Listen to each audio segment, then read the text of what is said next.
sug'orish kanaliga nima uchun obuna bo'lish kerak? Qarang, biz Tojikiston Respublikasidamiz, Tog'li ko'rib turganingizdek, tabiatni go'zalligini qarang. Agar siz obuna bo'lib bo'lsa, mana bunaqa joylarda ko'proq biz yuramiz, asosiy ishlarimiz tabiat qo'ynida. Siz uchun albatta bu qiziqarli va manfaatli bo'ladi. Ya'ni bu go'zallikdan bahra olish aynan bizning kanal orqali bo'lsa, birmuncha zo'r muddao bo'ladi. Qarang, tabiatning go'zalligini biz hali ham kayflanamiz. Shunchalik go'zallik borki, uni to'laligicha yetkazib berish imkoniyati yo'q.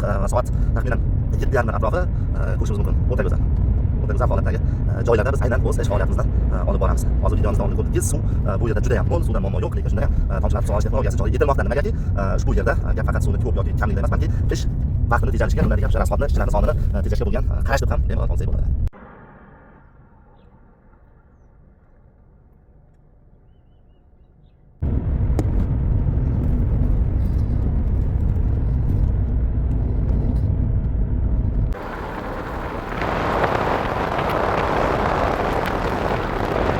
Bu tabiatni yana bir go'zalliklardan biri deb bemalol ayta olamiz. Chunki havo, top-toza havo, tabiat o'ta go'zal. Bu inson ruhiyatiga ham bir muncha ijobiy albatta ta'sir ko'rsatadi. Chunki bunaqa go'zallikdan faqat bahra olish kerak. Maza qilib bunaqa joylarda dam olish kerak. Biz esa dam olish emas, balki har doimgidek o'z ishimizni davom ettiramiz. Keling, mana bu suvni ham ko'rsataman. Mana yuqorida aytib o'tganimdek, suvdan umuman muammo yo'q. Faqat muammo vaqt va ishchi kuchida. Agar tomchilatib sug'orish texnologiyasi yoki yomg'irlatib sug'orish texnologiyasini o'rnatadigan bo'lsangiz, elektr energiyadan tejalasiz, ishchi kuchidan tejalasiz va eng asosiysi ekinni unumdorligiga 30%gacha, 40%gacha an'anaviy sug'orishga nisbatan hosildorlikni yuqori natijaga bemalol yetkaza olasiz. Assalomu alaykum aziz yomg'irlatib sug'orish YouTube kanalimiz kuzatuvchilari. Xudo xohlasa biz bugun galdagi ishimizni Tojikiston Respublikasi Hisor tumanida joylashgan Jarqo'rg'on deya nomlangan aynan qishloqni bir chekkasidamiz. Ya'ni asosiy ishimiz mana shu yer maydonida olib boriladi. Ko'rib guvohi bo'lganingizdek, ushbu yer maydoniga oliy navli bodom ko'chatlari ekilgan, ya'ni 2000 kub atrofida bodom ko'chati ekilgan. Aynan o'sha bodom ko'chatlarini sug'orishdagi muammo va aynan bodomlar hali yosh navda bo'lganligini hisobiga uni orasidagi joydan unumli foydalanish maqsadida bodring, tarvuz ekinlari ekishga mo'ljallangan va aynan o'sha ekinlarni sug'orishdagi yuzaga keladigan muammolar sabab biz aynan bugun Tojikiston Respublikasidamiz. Xudo xohlasa ushbu yerda qanaqa loyiha qilingan, ya'ni birinchi muammo daraxtlarni ostidan sug'orish, ya'ni o'sha tomchilatib sug'orish asosiy plan hisobida rejalashtirilgan va keyingi darajada esa o'sha tarvuz ekini va pomidor ekinlarini ekish uchun mo'ljallangan yer maydoniga esa tomchilatib sug'orish lentalari orqali aynan sug'orishni ommabop va arzon usulidan foydalanishni biz nazarda tutganmiz va Xudo xohlasa ushbu yer maydonida ham o'shanaqa, ya'ni tomchilatib va asosan tomchilatib sug'orishni go'zal holatda Xudo xohlasa ish jarayoniga tayyorlab yuboramiz va tayyorlab ishni oxiri yakuniy qismini ham siz bilan birgalikda kuzatishimiz mumkin bo'ladi. Endi bu yerdagi muammo nimada bilasiz? Biz asosan o'sha sug'orishda yuzaga keladigan muammolar sabab taklif qilinamiz. Bu yerda muammo aslo suvdan emas, chunki suvni videomiz davomida ko'rsatib o'tamiz. Suvdan hech qanaqa muammo yo'q. Suv dahshat, qo'pol qilib aytganda, ya'ni suv zo'r. Juda ham keng, daryoni aynan yon qismida joylashgan.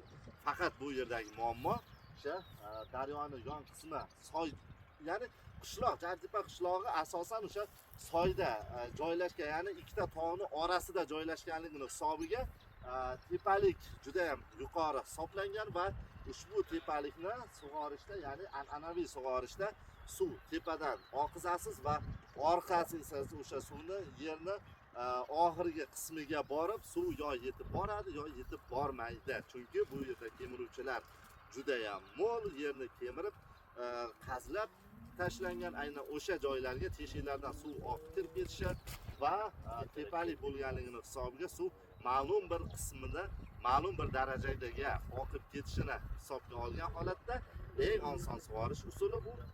Yuqorida aytib o'tganimizdek, ushbu yer maydoni tepalik qismida joylashgan, ikkita tog' qismi, ya'ni bir tarafda Hisor tog' tizmasi va bir tarafda esa Bobotog' deya nomlanadigan, ya'ni Surxondaryo, O'zbekiston Respublikasining Surxondaryo viloyatiga chegaradosh bo'lgan joydamiz, tog' tizmasining yonginasidamiz. Mana bu esa ko'rib turganimizdek hovuz ushbu yerga barpo qilingan. Ushbu hovuz o'ziga umumiy holatda mana ko'rib turganimizdek 400 tonna atrofida suvni o'ziga jamlab oladi va ushbu hovuz asosan e'tibor berayotgan bo'lsangiz, bu kamdan kam uchraydigan holat, ya'ni tog'li joylarda asosan tosh bo'lishini hisobiga havzani barpo qilish birmuncha murakkablik tug'diradi. Vaholanki ushbu yerda birorta ham toshni ko'rmaysiz, ya'ni yer unumdor. Faqat yuqorida aytib o'tganimizdek, sug'orishda aynan mana bu kabi teshiklar juda ham ushbu yerda ko'p kuzatiladi. Bu esa o'sha dehqonni sug'orishda birmuncha muammolariga sabab bo'ladi. Suvni ham ko'rsatib o'tamiz. Mana ko'rib turganimizdek, suv ham juda ham mo'l. Bu yerda hech qanaqasiga suvdan taqchillik yo'q. Taqchillik faqat ishchi kuchida va ekinni hosildorligini yuqori darajaga olib chiqish uchun mo'ljallangan maqsad.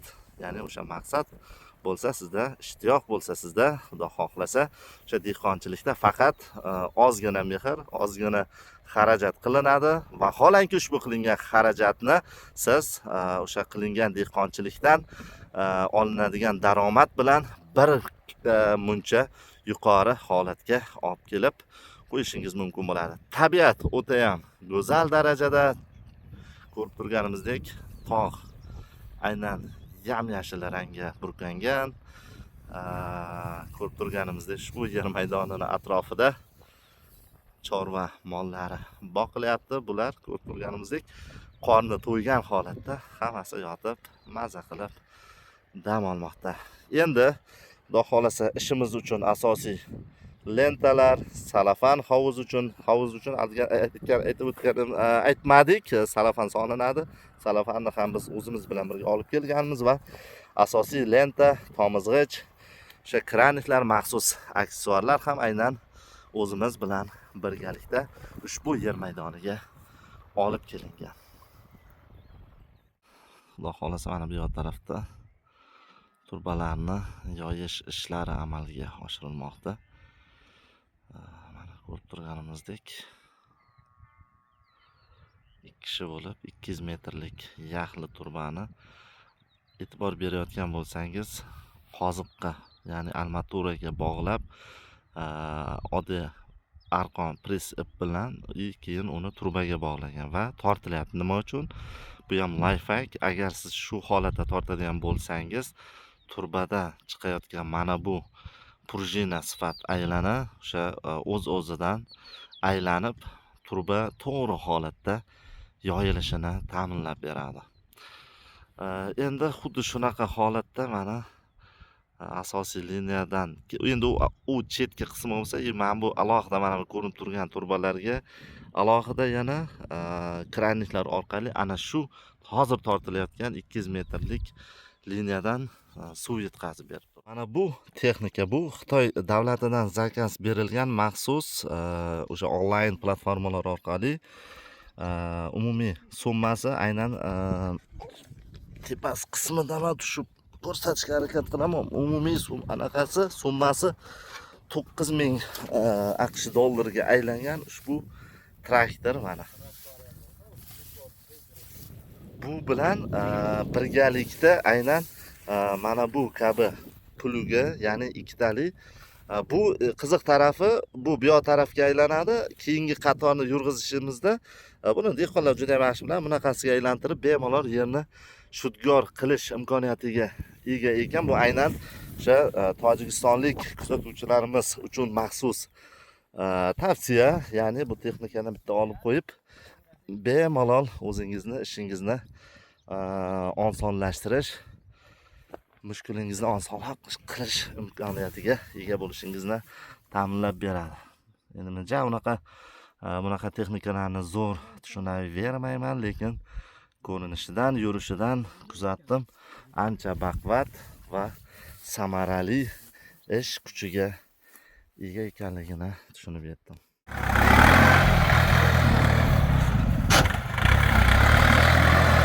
Aynan yuqorida ko'rsatgan traktorimizni yurishi va ishlash jarayoni juda ham chaqqon. Bemalol har qanday ishda mani maromiga yetkazib shudgor qilish imkoniyatiga ega ekan.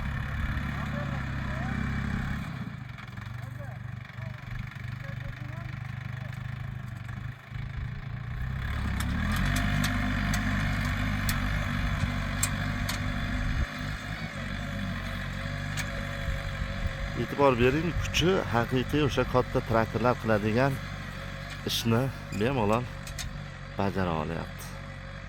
Ko'rib turganimizdek, tomchilatish lentalari poliyani ichiga tortilyapti.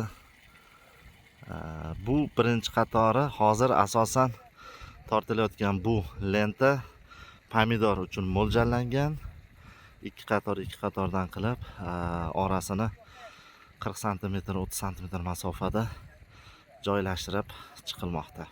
Xudo xolasini lentalarni tortishda nimaga ahamiyat berish kerak? Iloji boricha ishni yengillatish uchun endi maxsus tarqatadigan apparat bo'lmasa sizda mana bunaqa taxtadan bemalol stoyka yasab, unga lentani mana bu holatda, mana bu oddiy ketmonni dastasi yoki oddiy belkurakni dastasida mana bunaqa yasaysiz va ushbu ko'rinishda tortish tavsiya etiladi. Tortganda ham iloji boricha lentani mana bu teshiklari, ya'ni suv tomadigan teshiklari tepa tarafida turish tavsiya etiladi, chunki past tarafda turganda chang bo'ladi, to'proq bo'ladi, loy bo'ladi, yopishib ko'zi bitib qolish ehtimoli bor. Yuqori deb ayta olmaymiz, umuman holatda bo'lishi ehtimoli bor. Xudo xolasa lentalarimiz deyarli yerni yarim qismi tortib bo'lindi, asosiy turbalar tortilgan. Bugungi ishimiz xudo xolasa mana bu lentani tortib chiqqandan so'ng bir kun vaqt o'tkazamiz. Biz mana bu tayyor e'tibor berayotgan bo'lsangiz, bu taraf o'zi deyarli tayyor. Asosiy turba ham, lenta ham tortilgan. Kraniklarni o'rnatish imkoniyati bor. Vaholanki, lekin buni biz hozir amalga oshirmaymiz, chunki qachonki lentani tortgandan so'ng lenta mana bu holatda tortilganda ma'lum darajada cho'ziladi bu, chunki salafanga o'xshab misol rezinadek cho'zilib boradi. Misol qancha uzoq masofaga tortilsa shuncha ko'proq cho'ziladi. Undan keyin bu havo salqinlashgandan keyin, kechki salqinda yoki ma'lum bir vaqtdan keyin, soatlardan keyin, aniqrog'i kundan keyin ham deylik, bu sekin-sekinlik bilan lenta o'z holatiga kirishib tortiladi. O'shani hisobiga yerni poliyadan tashqari tarafga kamida 2-3 metr chiqazish masofaga qarab tavsiya etiladi. Undan so'ng lentani kesib joy-joyiga kraniklar bilan qotirish mumkin bo'ladi. Shuning uchun ham bugungi ishimizda biz faqat lenta tortamiz. Undan keyin xudo xolasa ertangi kunda kraniklarni o'rnatib chiqaldagi ishimiz xudo xolasa hovuzga salafanni joylash amalga oshiriladi. Buning uchun o'sha hovuzni pardozlash ishlari amalga oshirilyapti. Ya'ni hech qanaqa kesak yoki tosh yoki o'tkir tig'li toshlar ayniqsa yoki kesaklar ham vaqtinchalik o'sha hovuzni salafanini teshishga olib keladi. Buning uchun nima qilish kerak? Imkoniyat bo'lsa, vaqt bo'lsa, hovuzga bittada suv ozroq, o'sha tagidagi mana bu kesaklar yopilgunga qadar bitta suv bilan to'ldirilsa ham maqsadga muvofiq bo'ladi. Aynan nami hali ko'tarilmasdan turib salafanni yoyish maqsadga muvofiq bo'ladi. Ya'ni bu holatda salafan nam to'proqni ustiga joylashadi va ustidan suv tezkor tarzda yuborilgandan keyin o'zini bosimi bilan o'sha yerga mustahkam joylashadi. Vaholanki hozir bizda unga imkoniyat yo'q, chunki hovuzda hamma joyi ilma teshik, buni suvni to'plashning imkoniyati yo'q. Shuning uchun ham Biz faqat pardozlab, ichini tozalab, keyingina salafanimizni yotqizamiz, xudo xolasa. Bu yoqda o'sha yuqorida aytganimizdek lentalarni tortish ishlari ham amalga oshirilmoqda. Yuqorida aytib o'tganimizdek, hovuzda ichini endi o'sha kesaklarni namlantirish ishlari ham olib borilyapti. Chunki naryoqda mana pardozlash ishlari bu o'sha asosiy katta buklamaydigan kesaklarni buklab, ya'ni maydalab chiqilyapti. Uni ustidan mana bu holatda suv sepib qo'yilsa, o'sha tushgan kesaklar namlanadi va namlangandan keyin uni ustiga salafan yoziladi. Uni ichida havo dimlanib, u hech qachon yana qotib o'z holatiga qayta olmaydi va suvni bosimi bilan salafanga zarar yetkazmaydigan tarzda yerga singib ketadi. Shuning uchun ham har bitta ishni qilishda iloji boricha o'sha mukammallikka, bilimlilikka va tajribaga tayangan holatda qilishni tavsiya beramiz. Xudo xolasa salafanni mana ko'pchilik bilan birgalikda chiroyli holatda yoyib oldik va endi uni ustiga suvni tashlab qo'yamiz. Endi bu suvni o'zini yerga tushganda yig'ilib borish vaqtida o'sha salafanni chetini ozgina to'proq tashlab qo'yadigan bo'lsak, o'sha kerakli joyga, devorga salafan yopishib, chetidagi o'sha ortiqcha bo'lgan qismini o'ziga keraklicha joyga tortib olaveradi. Faqat kuzatuv ostida e'tibor berib turamiz. Mana shu holatda mana salafan yaxlit, hech qanaqa bunda uloq yoki stik yo'q, ulanmagan yaxlit holatdagi salafan. Lentani tortish qonun qoidasini haqida videomiz yuqorisida aytib o'tdik. Mana turba kecha mana bu lentamiz 1 metr bu yoqda zapasi bilan edi. Bugun ya'ni bir kecha o'tgandan so'ng holat. Lenta joyidan ancha siljigan. Biz kranikni nega kecha qo'yib o'rnatmadik? Chunki sabab yuqorida aytib o'tganimizdek, lentani kirishi, tortishi hisobiga o'z holatiga kelgunga qadar ma'lum bir muddat o'tkazamiz. Undan keyin esa mana bu holatda lenta orqaga qaytgan va bizda zapas bor so'nggi qismida. U zapasni bu yoq tarafga siljitib, xudo xolasa kraniklarni o'rnatib chiqamiz. Xudo xolasa 4,5 gektarlik yer maydonimizni lentalar, unga qo'shilib kraniklar va asosiy turbani kraniklari hammasi optimal tarzda o'rnatib chiqildi. Tog'li hudud bo'lganligini hisobiga ertalab issiq va hozir mana 15 minut ichida bulutga aylanib, xudo xolasa yomg'ir yog'ish ehtimoli ham yuzaga kelmoqda. Xudo xolasa bu daraxtlar orasiga ekilyapti. Yuqorida aytib o'tganimizdek, mana bu yerdan daraxtlarga alohida mana bu asosiy liniyaga kranik qo'yilib, 16 lik truba orqali ma'lum masofaga truba tortiladi va har bitta daraxtning ostiga esa o'sha sug'orish uchun mo'ljallangan tomchilatish trubkalari, tomchilatgichlar, aniqrog'i o'zimizning tilda aytganda o'rnatilib chiqiladi va ularning orasidan unumli foydalanish vaqtincha 2 yil, 3 yilgacha daraxt voyaga yetib bo'lgunga qadar foydalanish uchun esa alohida har bir daraxtning orasiga 2 qatordan qilib tarvuz ekini ekiladi. Ya'ni tarvuz bir qator bu tarafga va ikkinchisi bu yoq tarafga qarab poyasi yoyiladi.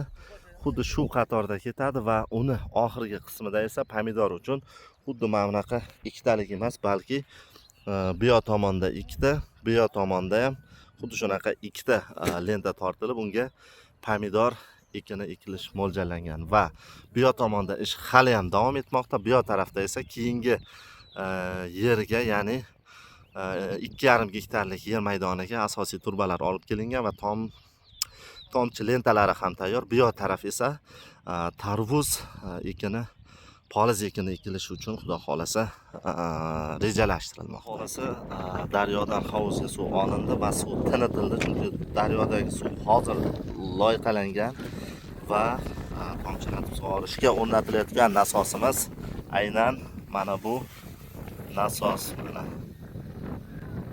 ko'rishimiz mumkin, kilovat, 2 kilovatli nasos.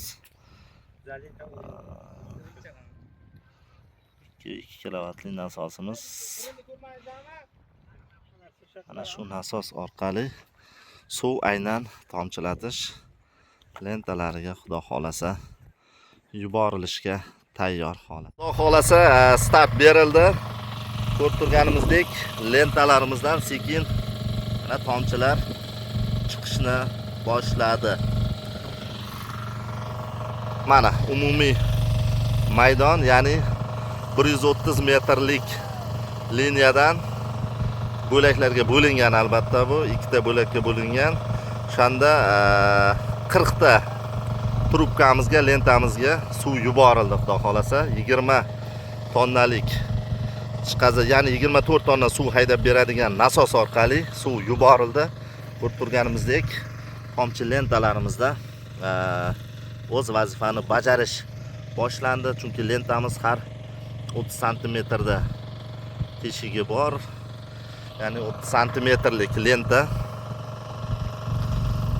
Endi xudo xolasa hozir oxirgi qismini ham, hozir biz bosh qismidamiz va endi yurib keling oxirgi qismida ham tomish qay holatda ekanligini birgalikda kuzatamiz. Ya'ni bu tepalik joy bo'lganligi hisobiga oxirgi qismini ham ko'rsataman, qay holatda tomayapti. Bu o'rta qismi, mana o'rta qismida ham tomish darajasi yuqoridagi bilan bir xil va oxirgi qismi, ya'ni lentamizni oxirgi qismida qay holatda tomayotganligini ham birgalikda kuzatamiz.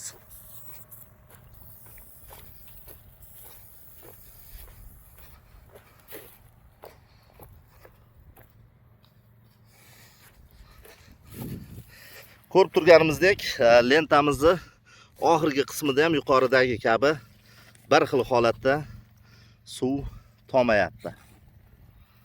Mana bu holatda mana chiroyliroq ko'rinadi. Mana lentamizdan umumiy tomizg'ichi soatiga bitta tomchida, bitta teshigidan aniqrog'i 1.6 litr suv tomadi. Shuni hisobga olgan holatda loyihani qilish tavsiya etiladi. Necha santimetrlik lenta va necha santimetrda teshigi borligiga qarab tomizg'ichni lentasini tortamiz va unga keladigan turbani diametri va suv chiqaradigan nasosni diametriga va yana filtrni diametriga qarab umumiy holat ko'riladi. Ishlash jarayonini yana mana oradan 10 daqiqa o'tdi.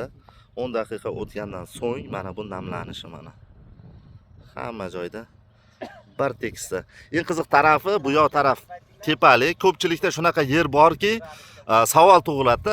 Tepalik tarafda tomish boshqacha, pastki tarafda tomish boshqacha bo'lishi mumkinmi degan. Yo'q, aslida unaqa bo'lmaydi. Chunki mana bu biz mana lentani oxirgi qismidamiz, ya'ni yerning boshidan 60-70 metr, 50 metrcha uzoqlikda. Mana bu yoq tarafdagi tomishi va namlangan yer va endi hozir mana uni o'sha tepa qismini ham ko'rsatamiz. Mana bu mana o'rta qismi, mana o'rta qismi ham bir holatda, bir tekis holatda. Mana bu joylarni ko'rishimiz mumkin, mana namlangan. Ana endi oxirgi qismi, ya'ni yerni bosh tepa qismini ko'rsatamiz, ya'ni tepalik qismini.